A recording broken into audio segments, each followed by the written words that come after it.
তুমি নারী, তাই হাঁপিয়ে গেলেও থামা যাবে না, কারণ তুমি নারী। মাঝপথে কারো হাত ছাড়া যাবে না, কারণ তুমি নারী। সমাজে কোনো নিয়ম ভাঙা যাবে না, কারণ তুমি নারী। নিজের ইচ্ছে বিসর্জন দিতে হবে, কারণ তুমি নারী। নমস্কার বন্ধুরা, আমি হরি। আপনারা শুনছেন এইচপি লাইট মোটিভেশন। বন্ধুরা, মেয়েদের জীবন নিয়ে কিছু বাস্তব কথা আজকে তোমাদের শোনাবো। মেয়েদের জীবনটা হলো একটা মোমবাতির মতো, অপরকে আলোকিত করতে গিয়ে নিজে জ্বলে পড়ে শেষ হয়ে যায়। তবুও সেই দহনের ব্যথা কেউ বোঝে না। মেয়েরা সারা জীবন দুটো জিনিস সবার থেকে লুকিয়ে রাখে: এক, নিজের ইচ্ছে; দুই, নিজের কষ্ট। মেয়ে হয়ে জন্ম নেওয়াটা যতটা সহজ, মেয়ে হয়ে বেঁচে থাকাটা ততটা সহজ নয়। কারণ একটা মেয়েকে হাসতে গেলেও ভাবতে হয়, আবার কাঁদতে গেলেও ভাবতে হয়।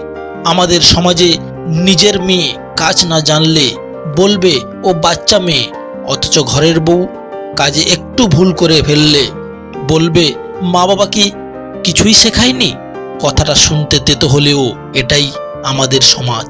একটা মেয়ে সব সময় হেরে যায় বাস্তবতার কাছে, কখনো তার পরিবারের কাছে, কখনো তার প্রিয় মানুষটার কাছে, আবার কখনো তার ইচ্ছের কাছে। মেয়েরা চাইলেও তার ইচ্ছের মতো চলতে পারে না, তার ছোট ছোট ইচ্ছেগুলো পূরণ করতে পারে না তার ভালোবাসা দিয়ে কাউকে খুশি করতে সারা জীবন কাটিয়ে দিতে হয়, মানিয়ে নিতে হয়। অবহেলা, অপমান, লাঞ্ছনা নিয়ে বেঁচে থাকতে হয় মেয়েদেরকে।